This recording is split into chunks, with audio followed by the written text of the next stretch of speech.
Hello dear students, आज की इस वीडियो में हम क्लास 12 फिजिक्स का सैम्पल क्वेश्चन पेपर सोल्व करने वाले हैं फॉर द सेशन 2020-21।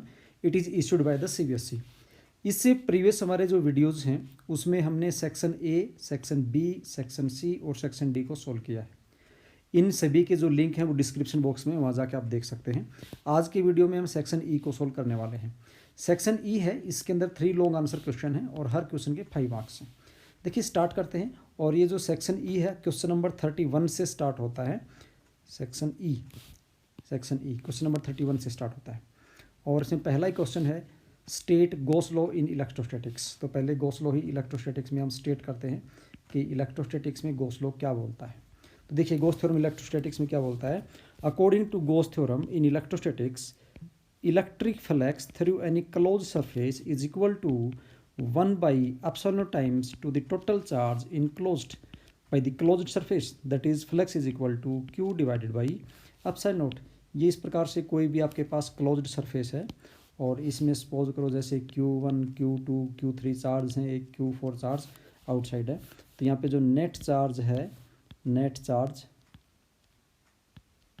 q वो आपके पास किसके बराबर रहने वाला है, q1 प्लस q2 और प्लस Q3। आउटसाइड वाला काउंट होता नहीं है। ये गॉस थ्योरम का स्टेटमेंट है। अगले पार्ट में आपसे पूछा गया है show that with the help of stable figure that outward flux due to point charge Q in vacuum with in the Gaussian surface is independent of it is size and shape. मतलब size और shape पे depend नहीं करता, ये आपको prove करना है। तो देखिए कैसे प्रूव करेंगे। उसके लिए हम क्या करते हैं, हम एक यहाँ पे एक चार्ज कंसिडर कर लेते हैं प्लस Q, और ये जो चार्ज है ये एक गॉसियन सरफेस से सराउंडेड है। मैं स्फेरिकल गॉसियन सरफेस कंसिडर कर लेता हूँ। आप किसी भी शेप साइज का कर सकते हो, बट स्फेरिकल कंसिडर करना ज़्यादा इजी है क्योंकि इसका जो सरफेस एरिया है वो आप इजीली काउंट कर सकते हो। ठीक है, तो हम यहाँ पे क्या करेंगे, ये जो चार्ज है इस चार्ज के कारण सरफेस के किसी भी पॉइंट के ऊपर हम क्या निकाल लेते हैं, इलेक्ट्रिक फील्ड निकाल लेते हैं। तो स्टार्ट करते हैं और यहाँ से लिखते हैं electric field at the surface of spherical Gaussian surface। तो क्या आ जाएगा वो, E इज इक्वल टू क्या होता है, K Q divided by R square. R distance है ना ये, तो आर स्क्वायर हो जाएगा। के की वैल्यू पुट कर देते हैं तो अब ये आपके पास हो जाएगा Q divided by 4 pi epsilon naught R square. अब हम क्या करते हैं, जैसे ये पॉइंट है यहाँ पे इलेक्ट्रिक फील्ड ये आपके पास आ गया और इसकी डायरेक्शन ये रहेगी आउटवर्ड, क्योंकि पॉजिटिव चार्ज है ना, तो पॉजिटिव चार्ज के कारण आउटवर्ड होती है, सरफेस के नॉर्मल होती है। अब यहीं पे हम क्या करते हैं, एक छोटा सा सरफेस एरिया कंसिडर कर लेते हैं स्फीयर का। ठीक है, और इसकी जब डायरेक्शन आप देखेंगे तो इसकी जो डायरेक्शन है वो यही डायरेक्शन रहने वाली है, क्योंकि इसका जो एरिया वेक्टर आएगा वो एरिया वेक्टर इसका NDS हो जाएगा। और हम यहाँ से देखते हैं NDS और E जो हैं वो सेम डायरेक्शन में है, तो इनके बीच का जो एंगल आएगा वो कितने डिग्री का आएगा, 0 डिग्री का आएगा। ओके, तो हम यहाँ पे क्या करेंगे, कंसिडर कर लिया हमने part of this Gaussian surface, और उससे हम क्या करते हैं, बोथ साइड में हम ले लेते हैं सरफेस इंटीग्रल। अब यहाँ पे नेक्स्ट पार्ट में क्या करते हैं, taking surface integral on both side. Surface integral और ओवर क्लोज पाथ लेना है ना, ये यहाँ पर ये इस बात को ध्यान रखना, over close path both side.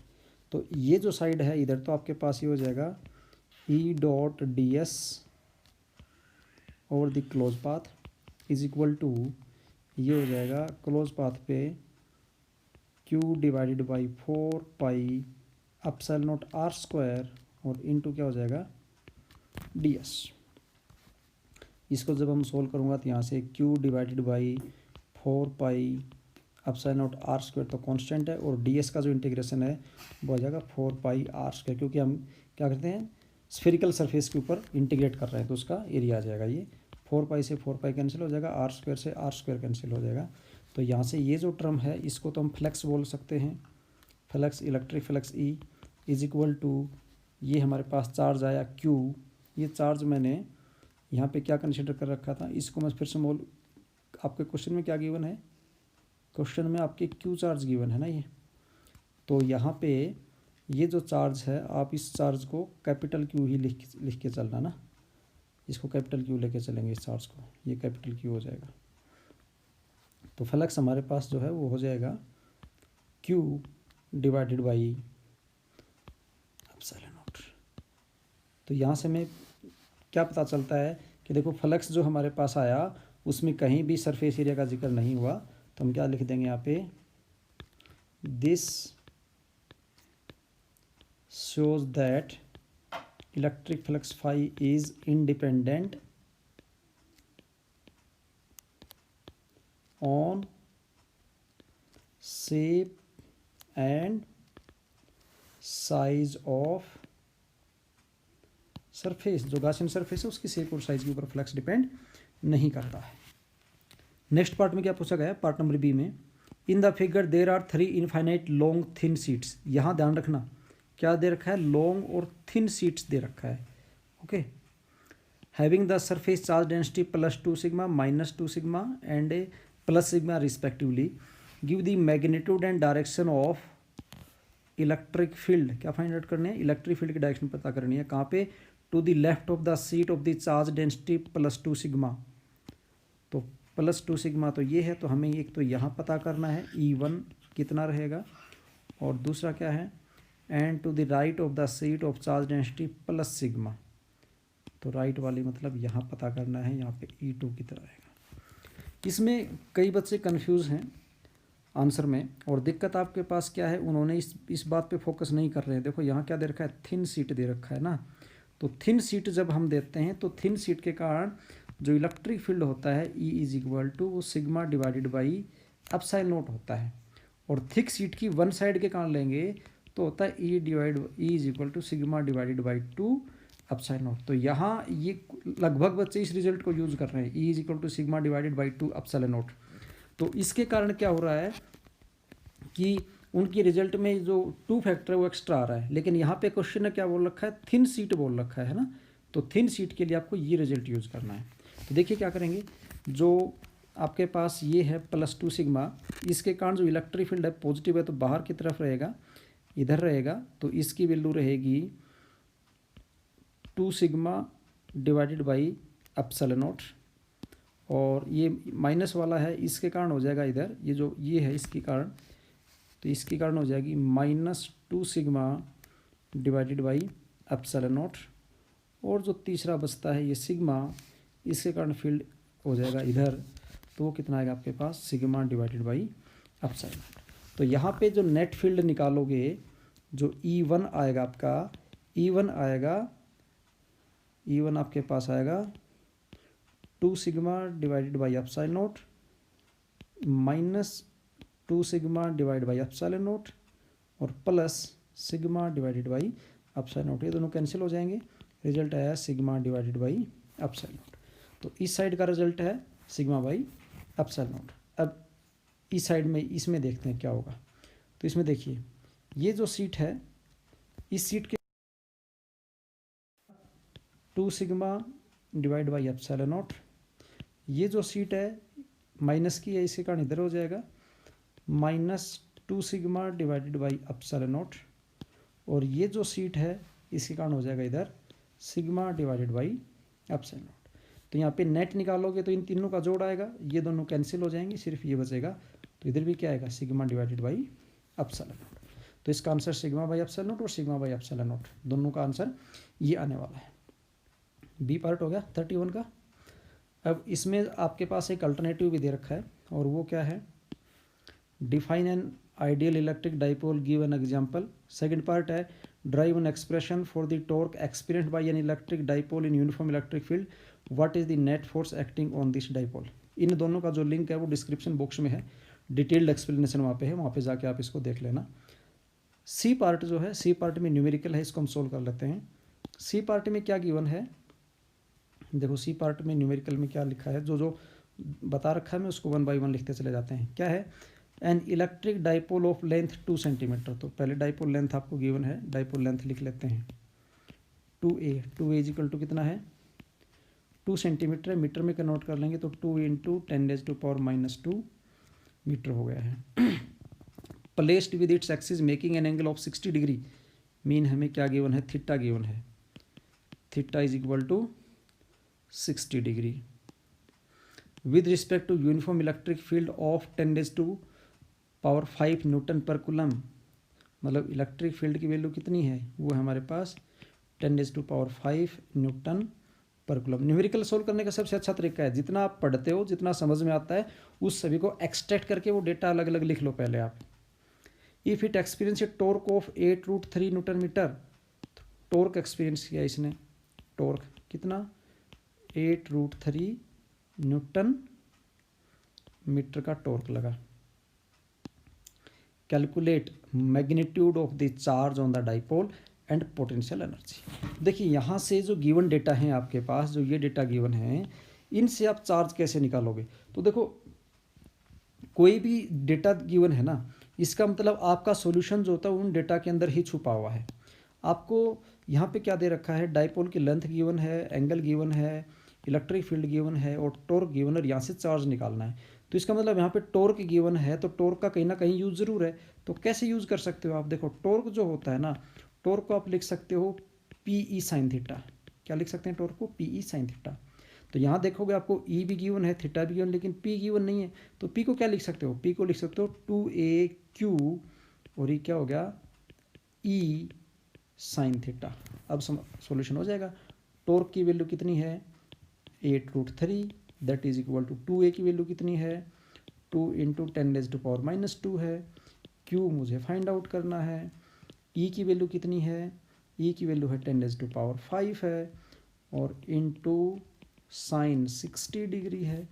इसको जब मैं सोल्व करता हूँ तो आता है 8√3 इज इक्वल टू 2 × 10⁻⁻² और +5 कितना हो जाएगा, 3, और ये आया Q इंटू साइन 60 की वैल्यू होती है √3/2, 2 कैंसिल 2, √3 कैंसिल √3। तो यहाँ से जब आप इसको सोल्व करोगे तो जो Q की वैल्यू है वो आपके पास आएगी 8 × 10⁻³ कूलम। ये हमारे पास क्या हो गया, चार्ज। फिर पोटेंशियल एनर्जी पूछ रखा है, तो पोटेंशियल एनर्जी का जो फॉर्मूला यहाँ पे होगा PE, पोटेंशियल एनर्जी को P से नहीं, मैं U से लिख देता हूँ। U इज इक्वल टू होगा -PE cos थीटा। P जहाँ पे क्या है, डाइपोल मोमेंट है, E इलेक्ट्रिक फील्ड है, cos थीटा। तो डाइपोल मोमेंट का फॉर्मूला तो हो जाएगा 2A × Q × E और इंटू क्या हुआ यहाँ से cos थीटा। 2A की वैल्यू तो आपके पास कितनी है, 2 × 10⁻⁻² है। Q की वैल्यू अभी भी आपने फाइंड आउट की है, वो कितनी है, 8 × 10⁻³ है, और E की वैल्यू हो 10⁻⁵ है, और cos थीटा कितना है, 60 डिग्री, वो कितना होता है 1/2, 2 कैंसिल 2, ये 5 कैंसिल, इसको कितना आया, -8 जूल। तो आपके जो पोटेंशियल एनर्जी आई U इज इक्वल टू वो कितनी आई, -8 जूल। ये तो आपके पास आ गई पोटेंशियल एनर्जी, और ये क्या आ गया, चार्ज जो पूछ रखा था। क्वेश्चन नंबर 32 में चलते हैं। 32 में क्या है, derive an expression for the current flowing in an ideal capacitor and its reactance when connected to an AC source of the voltage this and draw its phasor diagram। इन दोनों का solution का link description box में दे रखा है, वहाँ से जाके आप इसको सॉल्व कर लें। अगला जो न्यूमेरिकल है वो मैं आपको सॉल्व कर रहा हूँ। यहाँ पे न्यूमेरिकल में क्या है, if a resistance is added in series to the capacitor what change will occur in the current flowing in the circuit. देखिए क्या है कि मतलब इस प्रकार से कैपेसिटर था आपका, इस कैपेसिटर के साथ एक रेजिस्टेंस और कनेक्ट कर दिया R, तो बोलता सर्किट में क्या चेंज आएगा। तो देखो R चेंज करते ही इसका रेजिस्टेंस इंक्रीज हो जाएगा ना, क्योंकि इसका रेजिस्टेंस कितना था XC, R आपने सीरीज में और कर दिया। अब आपके पास जो इम्पीडेंस है सर्किट का Z इज इक्वल टू आया √R² प्लस XC²। इसका मतलब इम्पीडेंस इंक्रीज हो गया, इम्पीडेंस इंक्रीज हो गया तो जो करंट है ना, तो करंट क्या होगा, डिक्रीज। आप लिख देंगे impedance increases hence current decreases. आगे क्या पूछा है इसमें, and phase angle between voltage and current. Phase angle भी बताना। देखो फेज एंगल कैसे बताएंगे, ये आरसी सर्किट हो गया है। अब कौन सा सर्किट हो गया? आरसी सर्किट बन गया ये, है ना। आरसी सर्किट देखोगे तो इसका मतलब ये हुआ कि इधर करंट है और इधर ही वी आर होता है, क्योंकि करंट और वोल्टेज जो होते हैं रजिस्टर में सेम फेज में होते हैं। कैपेसिटर जब जोड़ते हैं तो कैपेसिटर की जो वोल्टेज होती है वो करंट से लैग बिहाइंड करती है बाय द एंगल 90 डिग्री। अब आपके पास आर और वी सी हैं, तो आर और वी सी की जो रिजल्टेंट वोल्टेज आएगी वो ये आएगी। इसकी रिजल्टेंट ई जो आएगी वो होगी root of V square R plus V square C. हालांकि पूछ नहीं रखा है, मैंने लिख दिया। इसने सिर्फ ये पूछा ये एंगल कितना होगा, तो सपोज करो इस एंगल को मैं फाई से रिप्रेजेंट कर देता हूँ। तो इसको फाई से रिप्रेजेंट करेंगे तो इसको हम निकाल सकते हैं टेंजेंट फाई से डायरेक्टली। यहाँ पे फेज एंगल जो टेंजेंट फाई होगा वो होगा आपके पास टेंजेंट यहाँ से ये और इधर से ये, तो दिस डिवाइडेड बाई दिस, मतलब this divided by this. This क्या है? ये है आपके पास, मतलब ये हो जाएगा टेंजेंट होता है परपेंडिकुलर डिवाइडेड बाई बेस। तो परपेंडिकुलर तो आपके पास क्या है?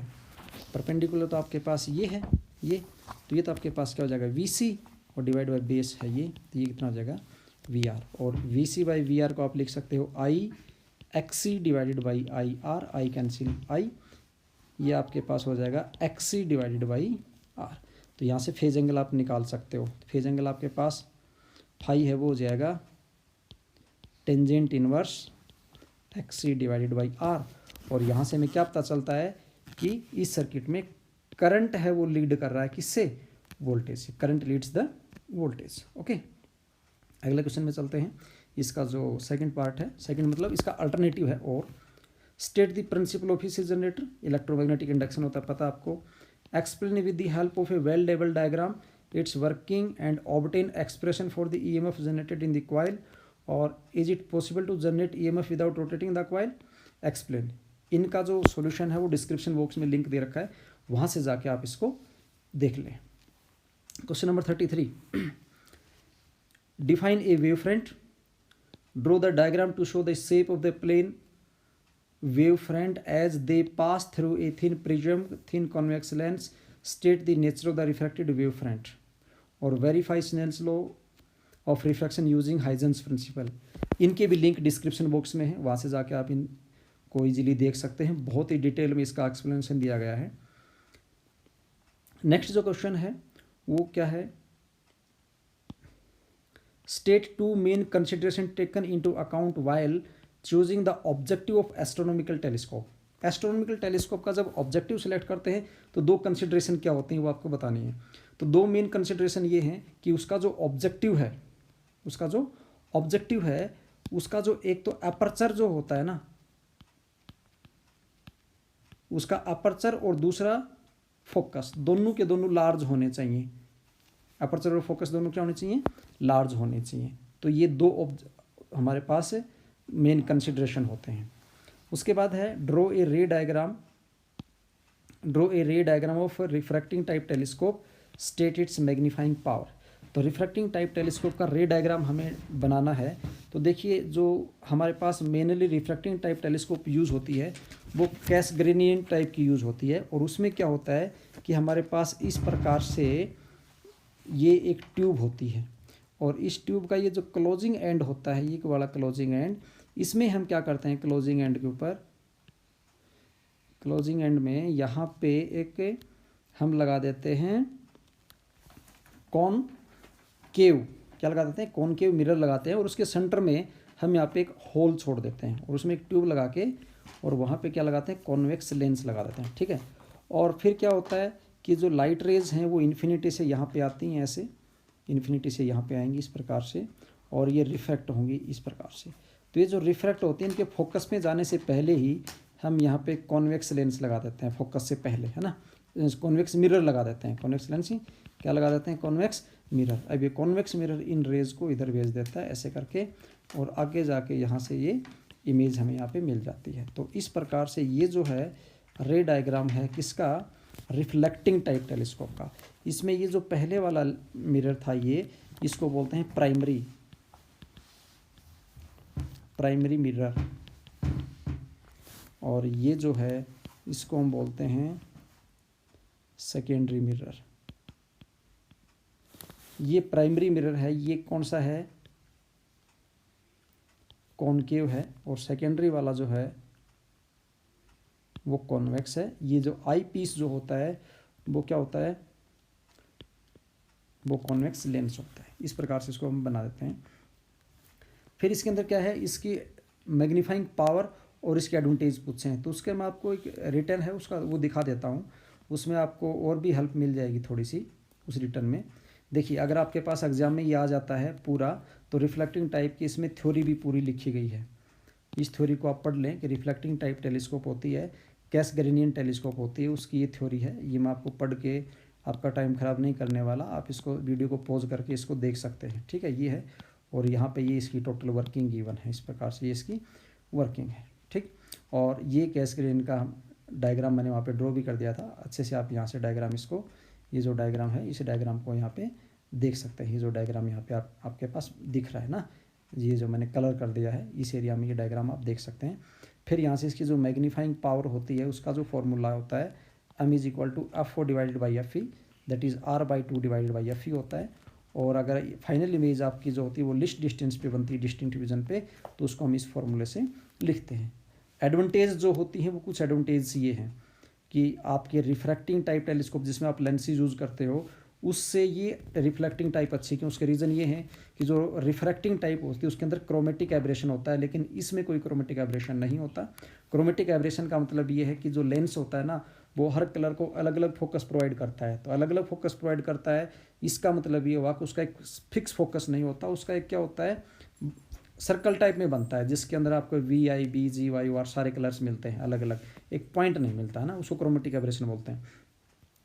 तो जो आपके पास ये जो रिफ्लेक्टिंग टाइप टेलीस्कोप होती है उसके अंदर कोई क्रोमेटिक एब्रेशन नहीं होता, इमेज ज़्यादा ब्राइट होती है इसमें क्योंकि इसके अंदर लाइट का कोई एब्जॉर्प्शन नहीं होता, और इसकी रेजोल्यूशन जो होती है वो हाई होती है, इसका वेट कम होता है, लाइट वेट है, चीप होती है, ये रिफ्रैक्टिंग टाइप टेलीस्कोप से चीप है, and it is high magnifying power than the refracting type telescope, उसकी मैग्नीफाइंग पावर है वो भी हाई है। तो ये हमारे पास लास्ट क्वेश्चन था, इसका क्वेश्चन नंबर 23, और उसका ये जो सी पार्ट का सॉल्यूशन था वो।